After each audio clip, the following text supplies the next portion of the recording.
the life as I knew it, the world as I had been building for the past 13 years had just come to a complete stop. It completely changed. What was it like going from this sort of supposedly stable family unit to then with it being you and your children and starting from scratch again? How quickly did you go back to God? Because some people will kind of, you know, I'm like for a second, like, God, me and you are in a fight because this is not what we planned. I had to go to God and be like, you have to teach me how to dream again, how to have a vision again, because all the visions that I have built up no longer exist. And that's where I had to really go back to the drawing board. What did you find when you're literally in the pit and in the valley? Like what? And your confidence is on the floor and you're beating the chest of God, like angry and heartbroken. Confidence is one of those things, is that you take a small step, you learn from it, you then feel like, okay, I can do it. Then you take a slightly bigger step, you learn from that. Welcome to the Magnify Conversations. I'm Ruth, the founder of Magnify, a global platform and community focused on equipping ambitious women of faith. I'm Sinead. And I'm Julia, and together we are your hosts. 10 seasons in, and the conversations just keep getting better. I'm so glad you're stopping by to tune in. We will never get over the fact that the Magnify Conversations has reached viewers in more than 50 countries in every continent. We are so grateful to continuously receive comments and DMs telling us how these stories inspire and challenge you. It energizes and encourages us to keep doing what we do. This platform is all about helping you flourish personally and professionally with faith at the center. Click the subscribe button now if you haven't already. It's quick, it's free, and it means you're always one step closer to a conversation that could change your life. Today, we're taking a seat at the Magnify Conversations table with Claudia Smith to talk about how to restore confidence and reclaim your life after divorce. Claudia is an all-rounded creative and professional with an impressive background in the finance world and a foundation in leadership and structure. She's now pursuing her passion for broadcasting, presenting, and storytelling. She's also a wonderful mother of 2 young daughters. We're going to speak about the pivotal moment she realized there was more to life than sitting in the past, and delve into the aftermath that grew her faith and creativity. I'm excited. Let's get into this conversation. Well, we're so excited to have Claudia on the Magnify Conversations. Welcome. Thank you so much. Welcome, Claudia. Thank you. And this episode is going to be talking about rebuilding confidence and your life after divorce. It's such an important conversation. And I usually don't say this, but thank you in advance because we need this conversation. And we're so excited to... Yeah, I think more than ever, this is a subject that people aren't vulnerable about, and especially in church aren't vulnerable enough about. Exactly. So thank you for coming, and we're so excited to have this conversation with you, Claudia. No, thank you so much for having me, and I agree. I definitely agree. It's hard to speak about, but it's just so important. So thank you for having me. But before we thrust you into the topic, we have some icebreakers, and Julia, please join in as well. So this should be interesting. You're both mothers. If your children described you in 3 words today, what do you think they'd say? Claudia. Do you know, funny enough, I actually asked my daughter this. Yeah, I saw it somewhere. And I said, describe me in 3 words. And she said, caring, loving, and bossy. Wow. Yeah, and that's, I think maybe because she's of an age where she's like, you can't tell me what to do. And I'm like, but I can. And so we have that at the moment. But yeah, and I agree. I agree with her 3 words. Caring is good though. Caring, loving, and bossy. And I think that's just a nice way to balance me out. So yeah. Julia, what about you? I think brave. We live in Jersey. We climb rocks and jump off into the sea. So I think he'd say adventurous. Yes. Snuggler, because we just have snuggles all the time, and silly. We just dance and shake our booties at home. So yeah, we're silly. All we do is dance. Like, my baby can't talk yet, but I think she thinks, what would your little one say? I don't think she probably thinks I'm a professional dancer, and I'm not going to tell her that I'm not. So. Okay, I've got this. This is a really good one. It's actually really specific to Claudia's story, but you went from corporate finance to storytelling. If your career was a headline, what would it be right now? Right now, it would be pivot. Wow. Yeah, I'm Wow. like, as my career has gone along and I've realised, oh, I don't like this, or my strengths are here, and then just trying to figure that out to be like, how can I still grow and develop, but keep everything I've learned so far on this journey? It's pivoting. Wow. And so I speak to people about it all the time. There's so many women that come and go, oh, I've done this for 10 years, especially if you've done a qualification in something and you've given it your life. And I'm like, okay, that's great, but what do you want to do? And then how do we get there? And I love that. So yeah, definitely pivot. What would you be, So Sinead? What would your headline be? Oh my goodness, the drama. The drama. The drama. Even though my life is really boring now, but I think I dramatize everything. I always compare myself to Elijah. I'm so extreme. So one minute I'm like, God, you're gonna send fire down. And then the next minute I'm like, God, please just take this burden from me. It just goes for, me and God have such a drama play going on. But I think he loves it. I think he loves my play. I think he does. And dancing in the drama. Dancing in the middle. What about you, Julia? I think, on the spot, unseen but in full view of heaven. I think many of us sometimes are in quieter seasons, but at home with my boy now, with Brave, sometimes I'm like, Lord, this is so unseen, but actually I often just feel God say, but in full view of heaven. Yeah. So I love that. Yeah. I love that. So we're going to get into your story, Claudia, and really trying to focus on what somebody does in the immediate aftermath. As a Christian as well, as a Christian woman, after divorce. And, you know, it's such a big topic, a heavy one.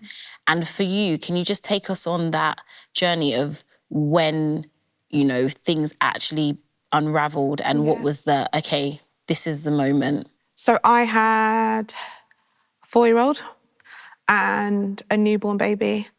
And then I could probably say like the life as I knew it, the world as I had been building for the past 13 years had just come to a complete stop. It completely changed. I don't think there's any words that I can even today put it in, but my whole world changed right in front of me. And I think there was a moment that hit me that's, okay, this is it. This is it. This is it now. It's never going to be the same ever again. Did you say that out loud? Yeah. wow. Yeah, Wow. I did. Yeah. And I think I had to for it to be real. I went into kind of like a zombie mode where obviously because I just had my baby, it was kind of everything, it just didn't feel real. I didn't believe what was going on in my life at that time.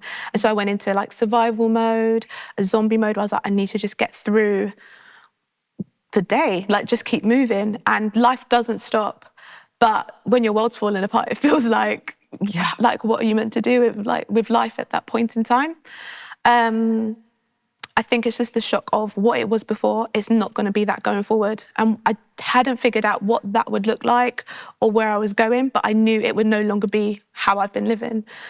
And so I then went into this thing what am I going to do? And you start thinking about your family, your friends, and everyone that's been on the journey with you and supporting you. I'd been through so many big life moments, that everyone had been on the journey with us.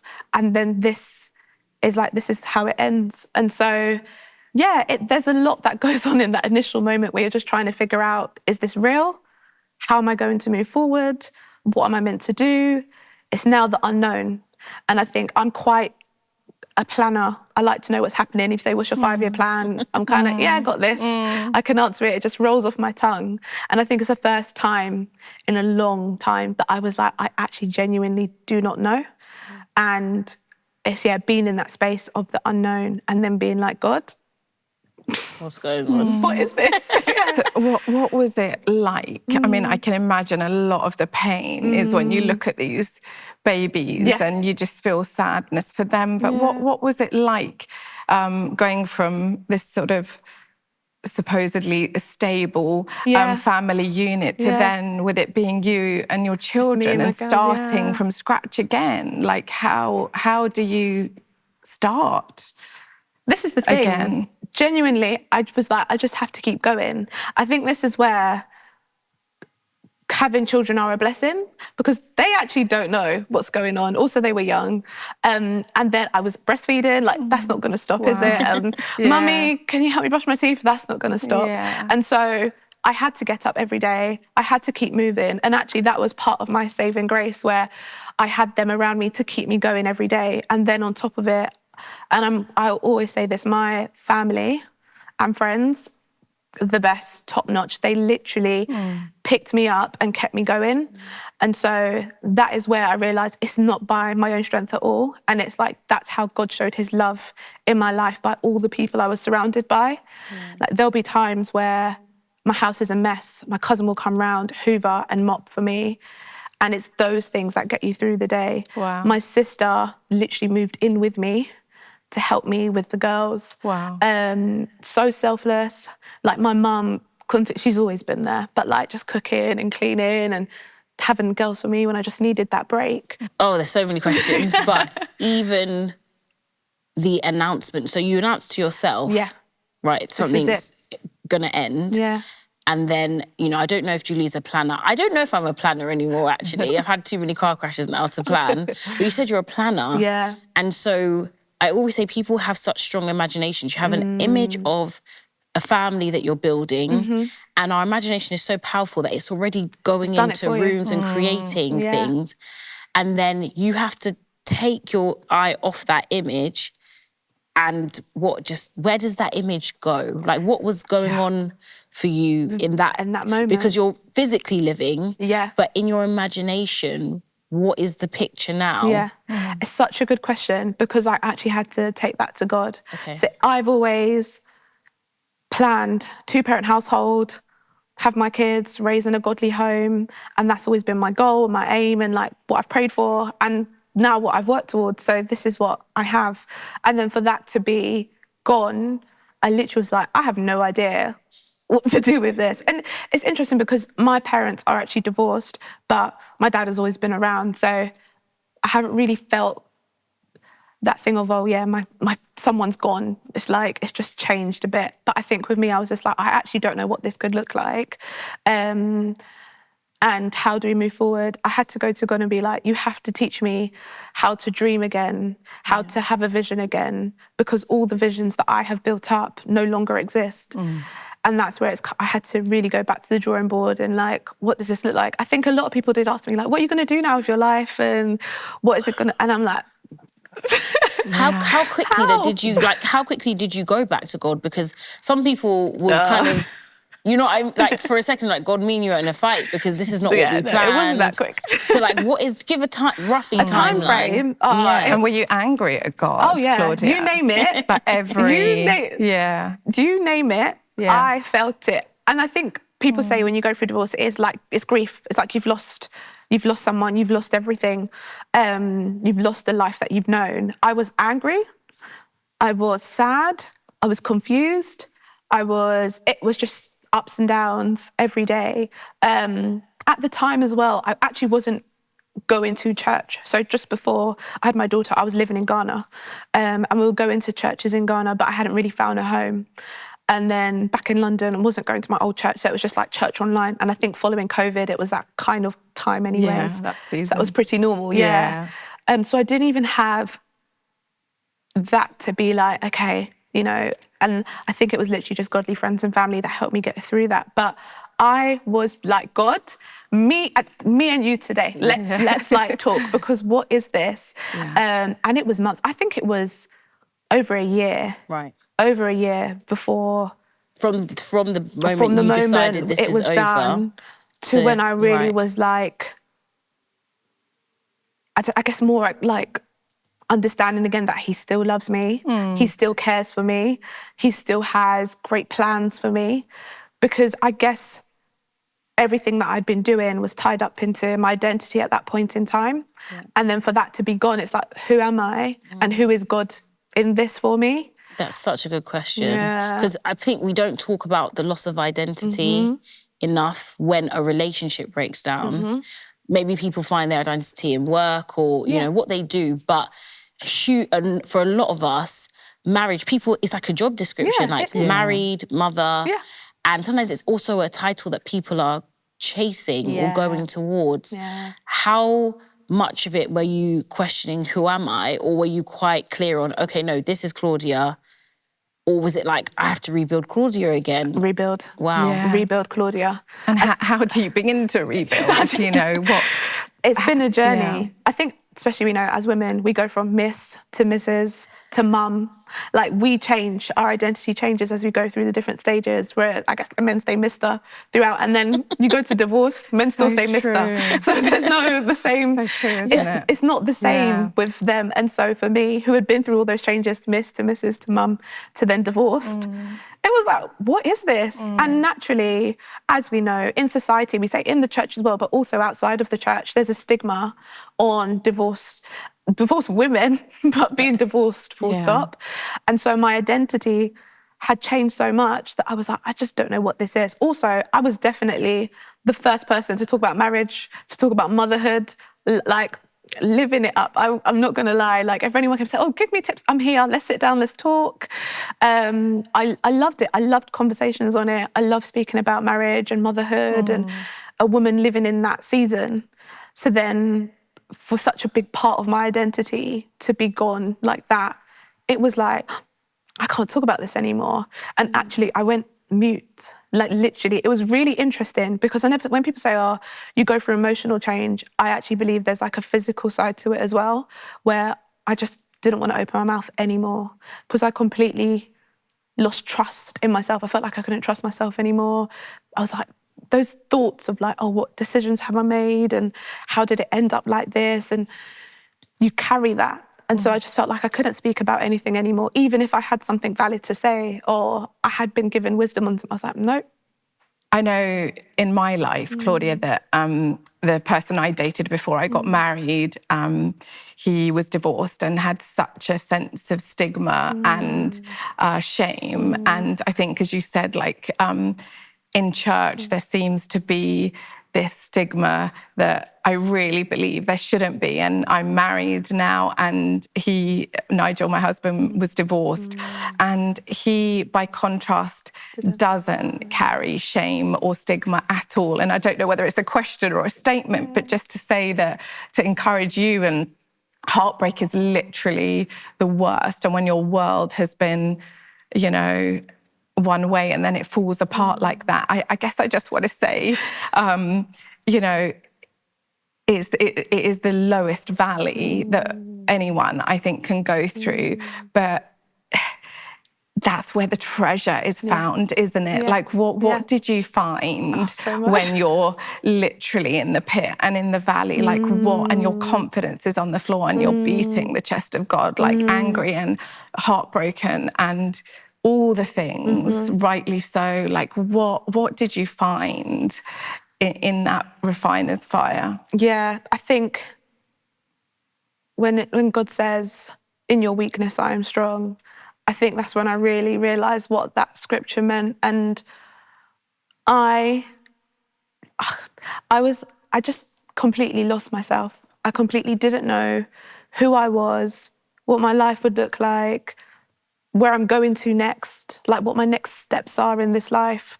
And then, that whole stigma around divorce, I had people come and say, oh, 30 with 2 kids and you're going to get divorced. Or don't you think you can push through and work it out, and all those kind of things. And I'm just like, you're lucky I'm saved. Like, honestly, it's like, so you are lucky that unhelpful. me and God already have a relationship, because if you're speaking to someone that's on the cusp, like on the edge, it's really sad.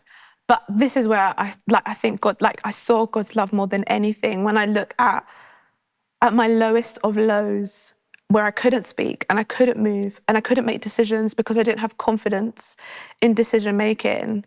God done it all for me. And so, for example, I just had a baby. I wasn't working. So when I was in Ghana, I was working in the business. And when we came back, I literally said this and it sounds like I came back with like no husband, no job, no house. Like it was just like starting from minus. I went to brunch with a friend of mine that I'd worked with previously. She was like, I've been trying to hire for this role for months. I can't find anyone. I was like, I need a job.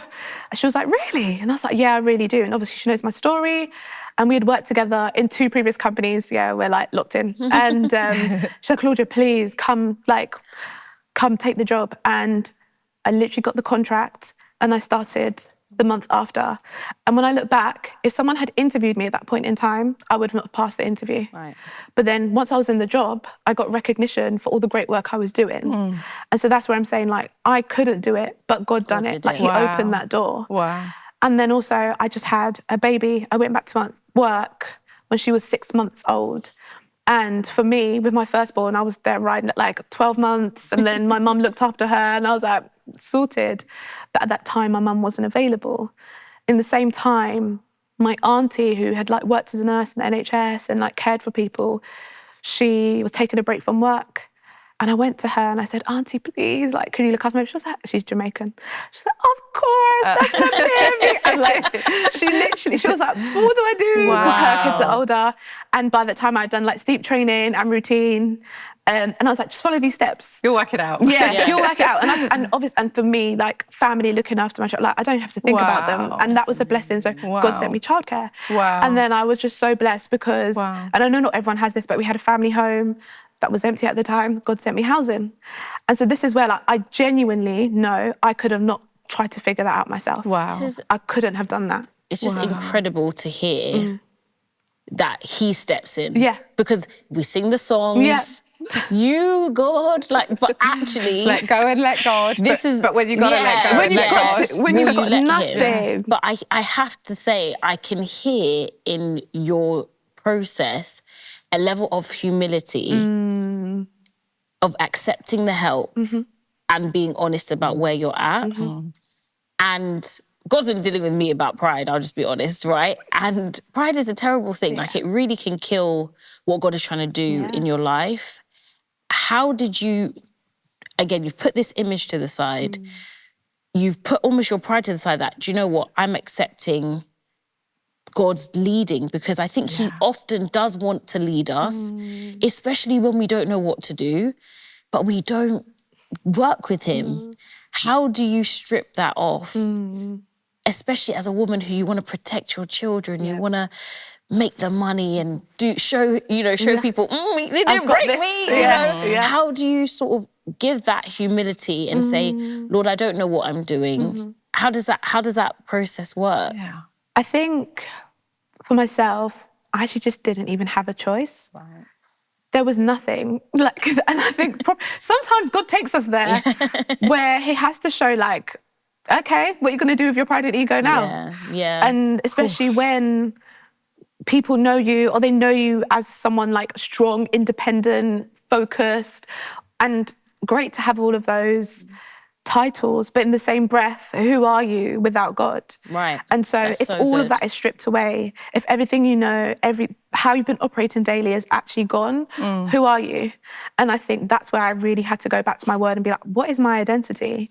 Who am I in Christ? And it's pulling out those scriptures that I'm fearfully and wonderfully made, I'm the salt and light, and all those things of what the Bible says about me, rather than believing, I guess, I'm a divorced, lonely woman that no man's gonna love with 2 kids, and which is what people say.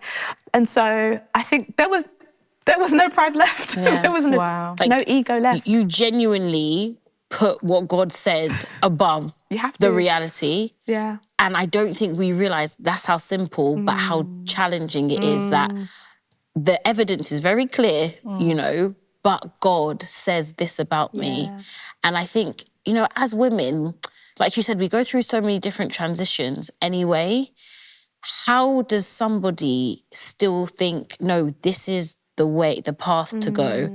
I trust that this is God leading. Because obviously, again, you said God made decisions for you, but you followed through, like you kept walking. How can someone, you know, keep, you know, hearing that voice, Julia, where this is the way to go. Walk that way. in it. How can you trust what you're doing? Because I'm sure the enemy's telling you, well, you couldn't make this big decision, so how will you now choose what you're having for dinner? You know?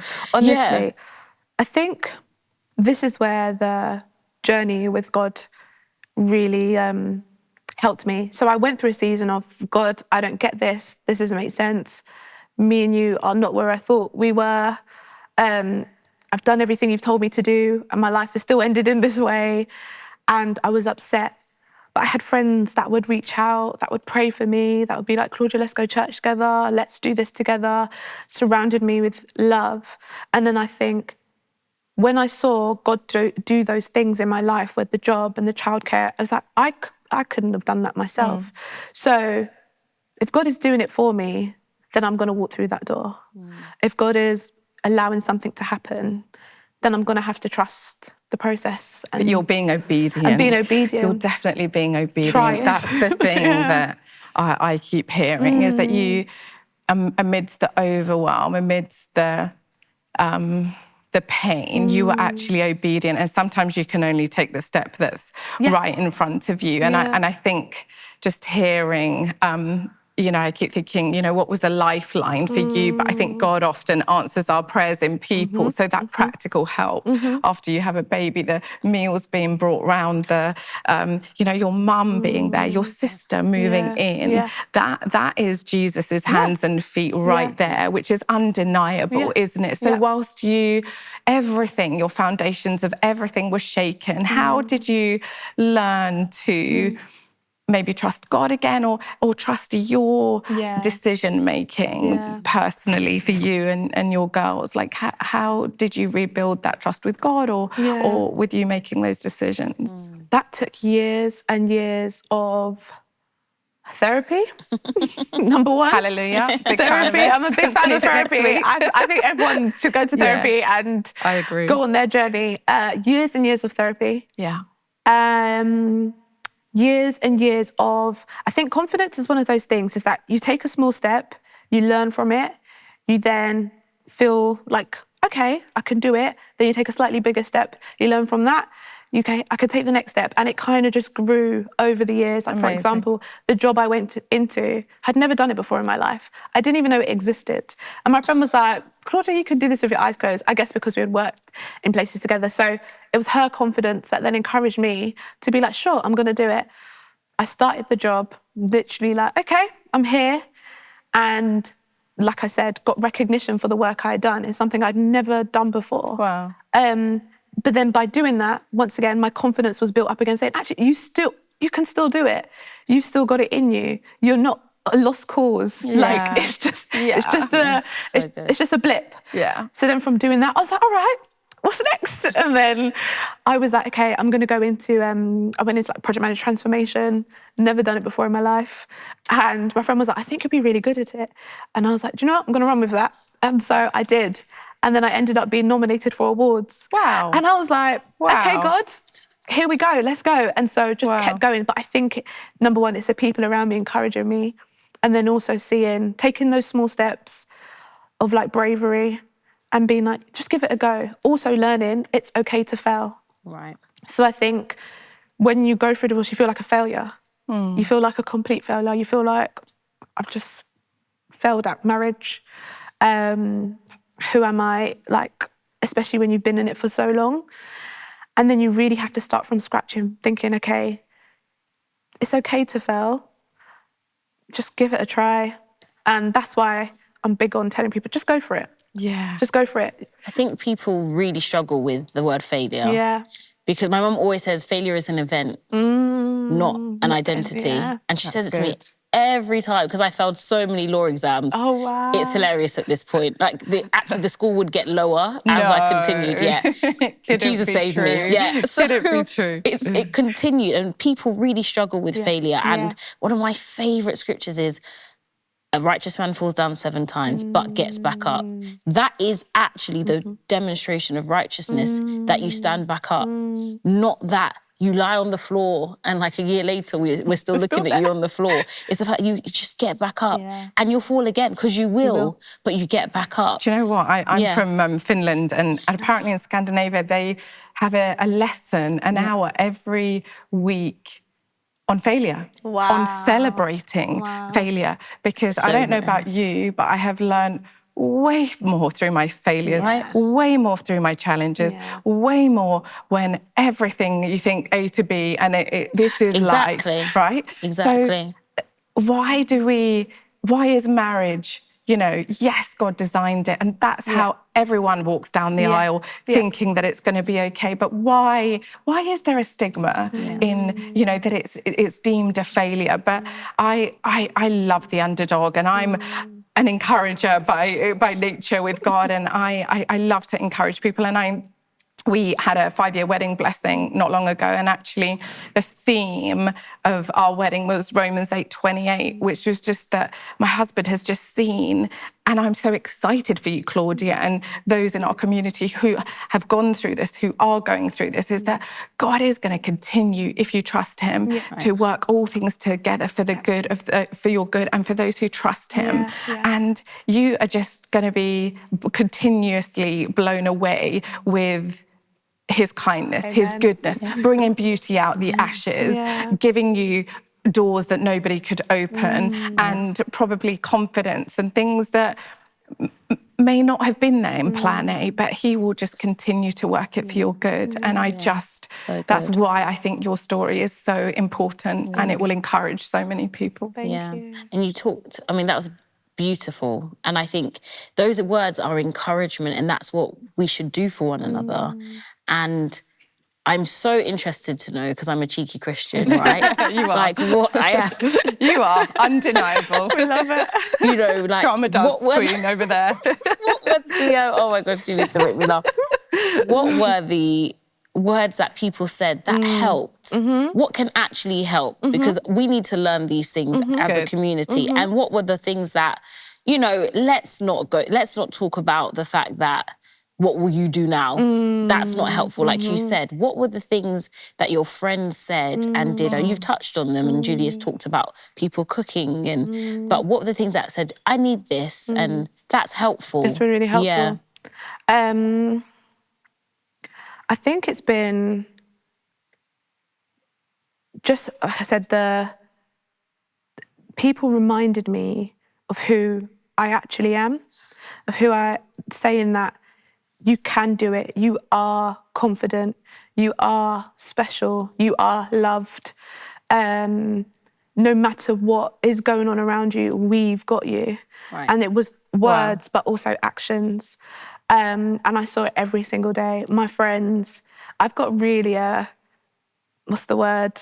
I've got really bold friends, and we don't hold back with what we have to say to one another, which I love, because we've been friends since we were teenagers. We know each other inside out. So I've got friends that sat me down, and with their tough love, which I need, not everyone can take it, but they were like, you have to get up now. Like, you have to get up. You have to push forward. You have to, like, don't worry about anything. You've got this. And it's kind of in a sense of, when you feel weak and you feel like you can't do it, and you genuinely just want to roll over in your bed, under your covers, don't want to see the day, when they come and go, have you done that task that you said you was going to do? Have you, you know, submitted? Holding me accountable. Right. We have like an accountability group where we meet quarterly and go through our goals. Wow. And there was no let up in the fact that I had just been through the ghetto and a really tough time. It was like, we know you've been through that, but we also know who you are and what you can become outside of this. How did you not get offended? Like, how did you not?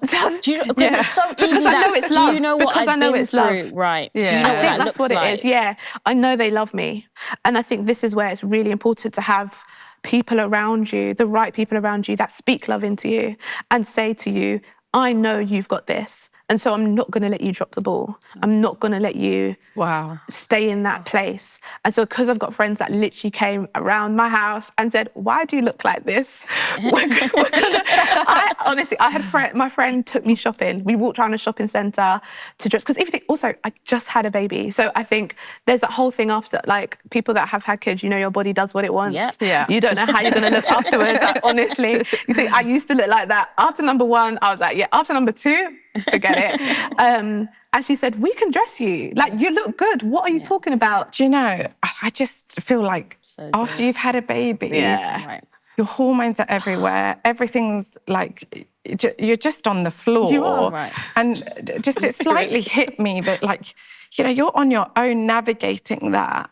And I call my sword sisters, my girls, my sword sisters, and they are there fighting with you. And like Aaron and Moses, when you were too tired to put your hands up, you know, Aaron held up Moses' hand, and it seems like these sword sisters just held your hands up when you were tired, but you were teachable and correctable and took their tough love, which says a lot about you, Claudia, actually. It says a lot that I don't want to stay where I am. I want to keep moving. And some days, if all you can do is just stand or weep, that's okay. But the next day, and I think that's the power of your sisters and God and community, isn't it? They were such a gift to you, the biggest, in your darkest hour. Yeah. And like I say, that's how I know God was watching every single thing. Because every person, I had the soft love, I had the tough love, I had the support, the physical support, I had the ones in a distance, and everyone genuinely showed up for me. And you can't, I couldn't even open my mouth to ask for it. I didn't even have to ask for it at all. They were just there. And even, I think also being a mum, like I said, you have to get up, you have to keep moving. Yeah. But I saw that, obviously I had a baby, I had my 4-year-old, and I became conscious in the way that I was speaking to my 4-year-old, because I had probably lack of sleep, lack of patience. And I'd be like, just go pick it up, or just go do this, or why are you not listening? She's 4. And so when I noticed that in myself, I thought, this is not the mother I ever wanted to be. And I know I'm going through a tough time, but that is not on her as well. So seeing how my behaviour started changing, I was like, I cannot stay in this place.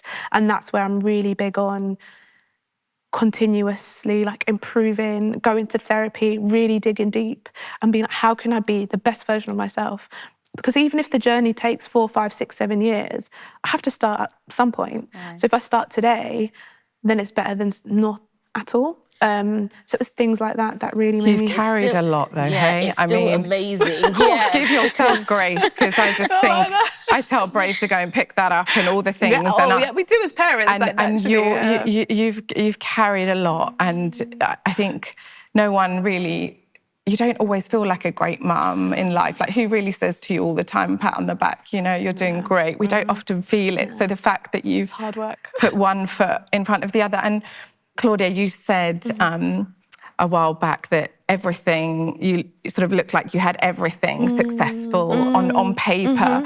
But does a meaningful life now look different to you? Completely different, completely different. I think I came... Before, I had the mindset of there's a lot of my identity tied up into, like, titles. So as I was working in the accounting and finance world, I could be like, oh yeah, I'm an accountant. Or then, okay, I'm project management, or I'm a mum, I'm a wife, and that carries weight, it does. But to run with it, and that's my thing. But now, it's like, I'm Claudia. Like, I'm Claudia. Wow. And as Claudia, yes, I am a mum. And yes, I do this job and all those things, but I am Claudia. And I think what was interesting is, because I had to ask God, I need to dream again. I need to have a vision again. What does that look like for me? What do you have planned for me? And going through that process from scratch. And it's been such a journey, because I've had to really dig deep and figure out, like I said, who am I? Who am I in God? But then also, there's this thing, if God took everything away, am I still okay? And I think in this moment, I can probably say, you've taken it all away. Like, I don't need anything else, and I'm gone from me. But I've been able to come out the other end and still love God. Right. And I think that's where now I'm saying, okay, this is who I am. There's no... What has surprised you the most about yourself? So even when I had my child, that was like a come to Jesus moment. Yeah. That what the strength I thought I had, I realized, oh my goodness, it's a miracle. Like that this child even came into this world.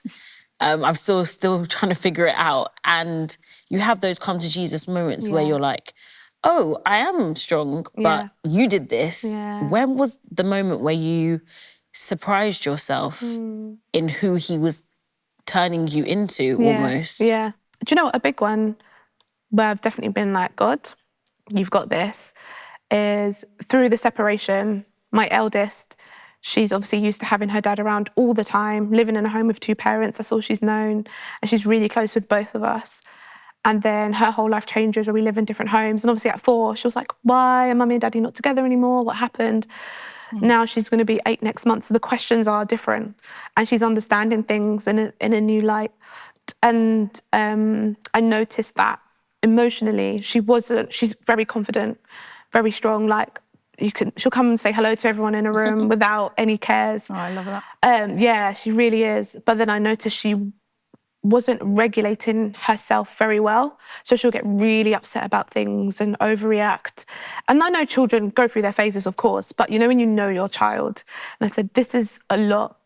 And so I was praying about it, and then I was like, I want to look into child therapy for her, just so, because we go to church, so I know she's learning about God, but someone she can speak to, that's not her mum or her dad, because she speaks to us both all the time, but someone she can say, this is how I'm feeling about it. And so I started a search. And I don't know if you guys know this, but like child therapy is like 80, 90 quid for like 40 minutes. I did not know that. And I was like, as much as I love therapy, and also you have to book it for like a minimum of 8 weeks. And it's a huge investment. And I said, God, my daughter needs this, like genuinely. And I know you see all things. So what can be done? You either give me a whole new contract that pays millions of pounds or figure this out. And literally a month later, the school that she attends sent out an email saying we're opening something called Rainbow Room, where kids could come and get counselling sessions. And if you want to have those sessions, they can come and speak to us. And I was like, what? Like, literal shock. I emailed straight away, and the counsellor got back to me saying, oh, we've already selected some kids that the teachers have put forward. And she wasn't, and I said, I know, because she is confident, she's bold, academic, she's thriving, but I am seeing this change. And she's been through a tough time. Is there any way she can have access to it? Back and forth. And in the end, they gave it to her. So there was like an 8-week program, once again, with kids. And it was completely free. And it was in the school where she knows people, trusts people. She's already comfortable. There was nothing extra I had to do. And that's when I realized that, God, you really, really have me. You see all the things. You are really in it all. You answer all prayers. You fully have got this, like where I need a father, where I need a father for my child, where I need like support, you are doing it. Where I can't do it. Yeah. I can hear this friendship you have with Jesus because you are being specific about what you're asking for, which so many believers don't realize how specific we can be with the things we need. And someone asked me, can I say that to God? And I said, well, who else are you going to say it to, you know? And that friendship that you developed with him, it kind of is reflected in the friendships around you. And that's when we say, like, become friends with God. It's not for a jolly old skip. It's when times are rough, like you can go to your friend and say, friend, my daughter needs this, my child needs this. And he's like, oh yeah, we are friends, you know? And I love that you've built that friendship with people. And I don't know for both of you what you think, where people sometimes, when a lot of things come into our lives, like children and marriage and all the things, we forget our friend, like we forget Christ. And sometimes it's not on purpose. It's time management. What are some of the things that you did or both of you do as mums, as you know, as busy as we are, to keep that friendship with Christ? Because it's a lifeline in situations like this, you know? I think in the valleys, you know, when God's all you got, you know, he's all you need. And then in the mundane and the ordinary, you know, it's so easy to forget God. But I I'm actually a podcast audiobook-aholic now. I just find that in these early years, I was just falling asleep or, reading my Bible or whatever. But I actually find that even just driving here, there and everywhere, I'm just constantly trying to just fill my mind, because we are what we think. And I just, the word is great, but I do love podcasts and audiobooks and things that just get it in. And as you were speaking, all I can think is, I am who you say I am, that song. And we can feel so shaky and so shaken by life and all its challenges and all the things. And actually, you want to prepare before the storm comes, right? So it's in that mundane, in the ordinary, in the everyday, in the nothing, no dramas going on, that you want to prepare for when the storms come, because they will come. And this was a whopper.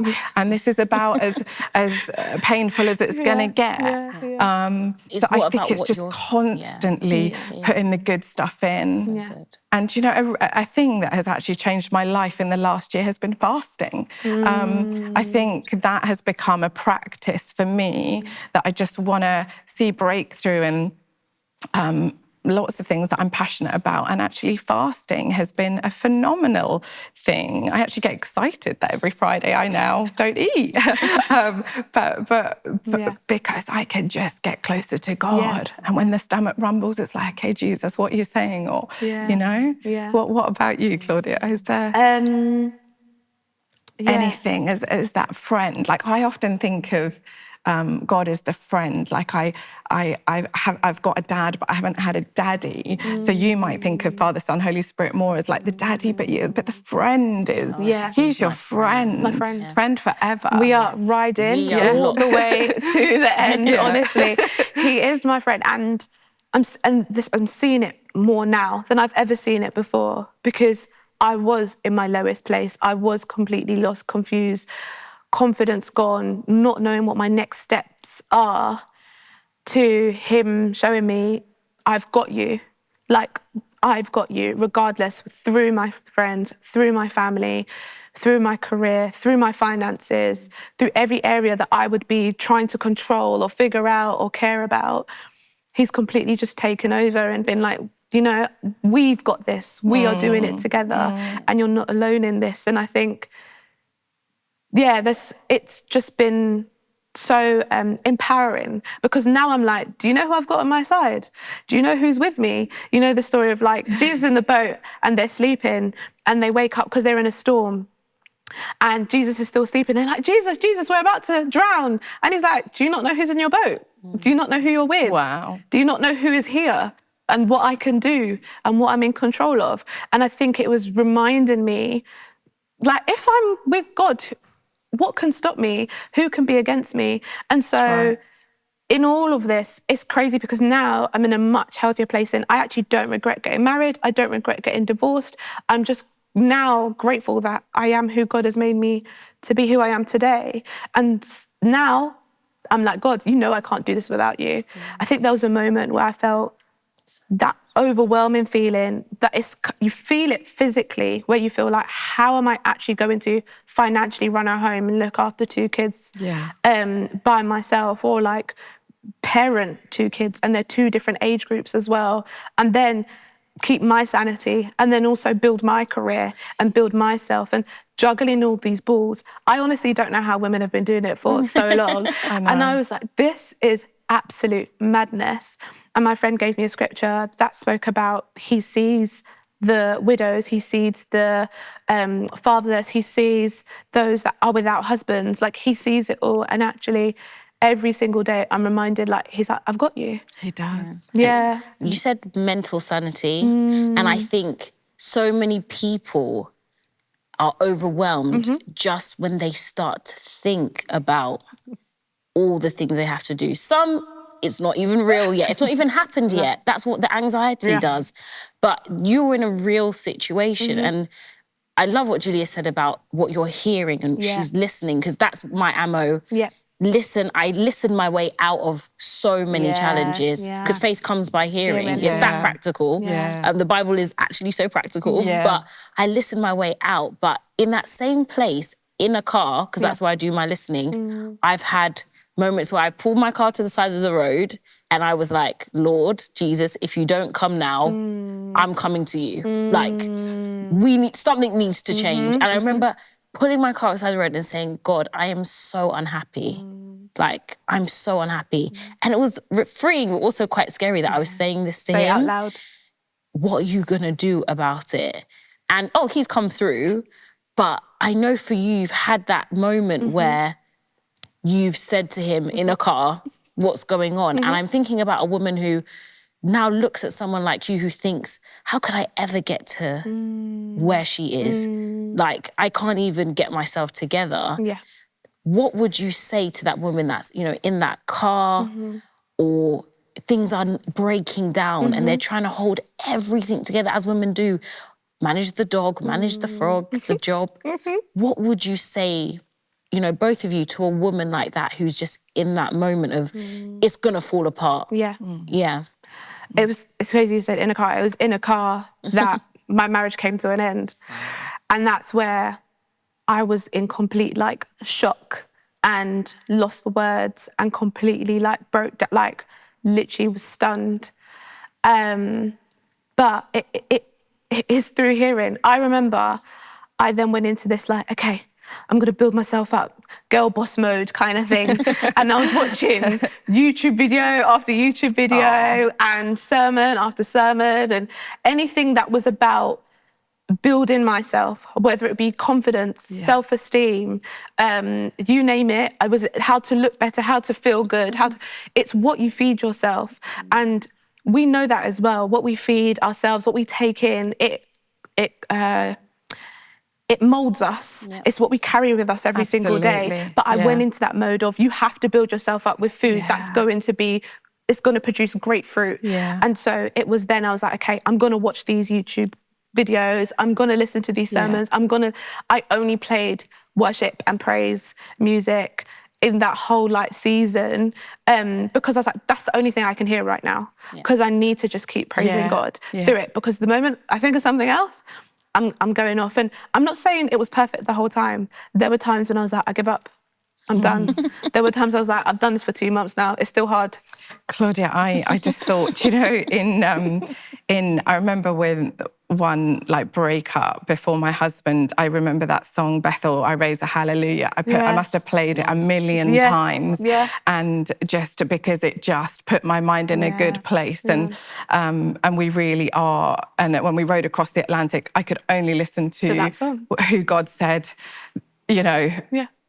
who God said I was, because otherwise I couldn't have got across. But do you know the overwhelming feeling, Claudia, that you're not just surviving, you're actually thriving in life and you have joy. And I think battle and blessing, if you look at all of our lives, those tuning in, it's just a constant battle.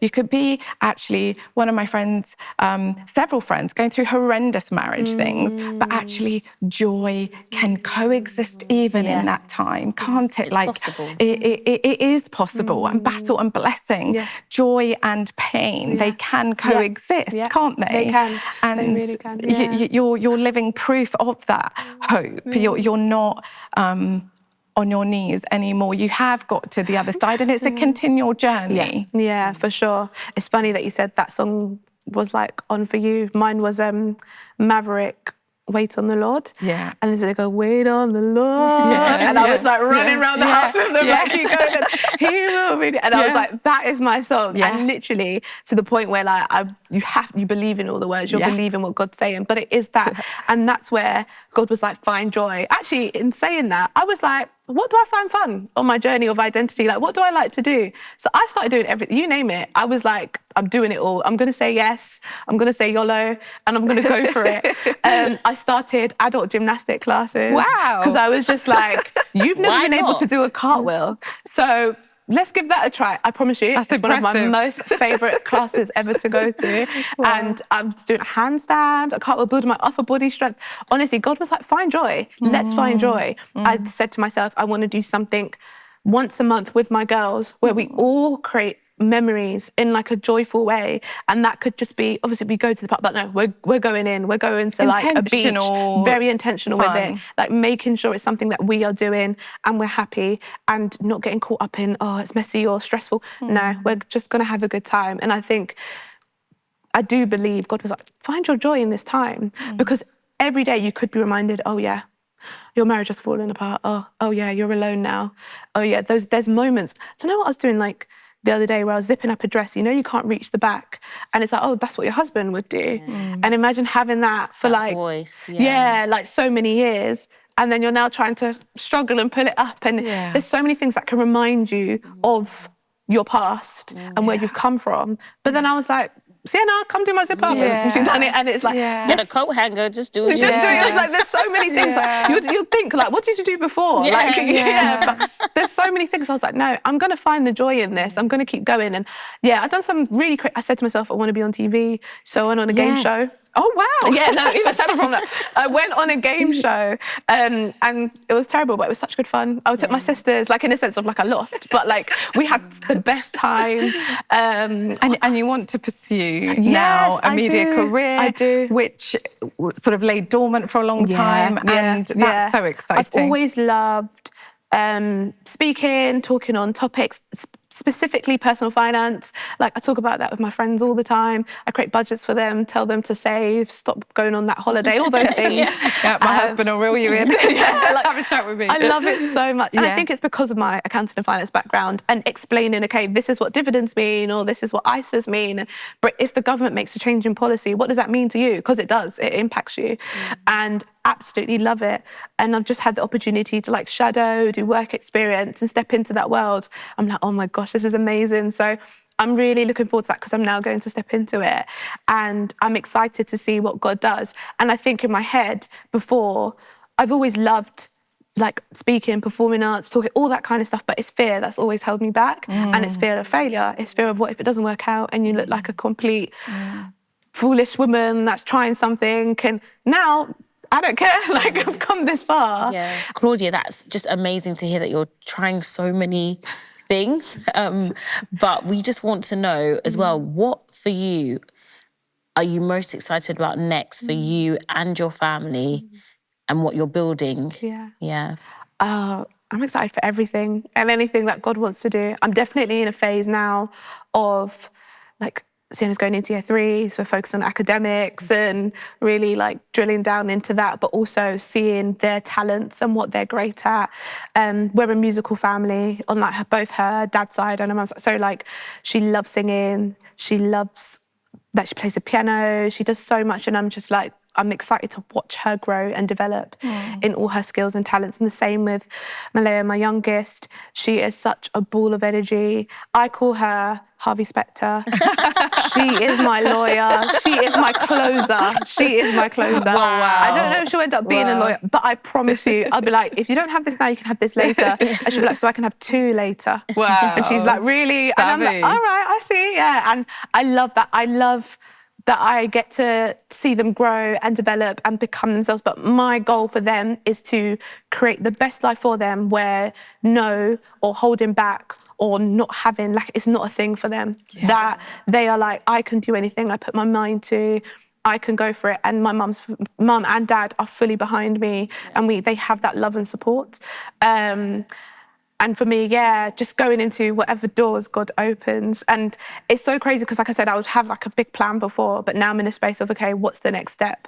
And I just know, I feel it in me, it's just going to be great. Right. I don't know what it looks like. It is. It's just going to be great. And I'm just walking in that promise. So, yeah. I believe it. Amazing. I love that. I love that so much. I mean, thank you for just such an amazing outlook on divorce, but building life after divorce. And you can hear that joy of the Lord, you know, and that restoration in your life. And I think for so many of us in the community, we would love to know, you know, where we can find you, or have you got anything coming up, how we can support you?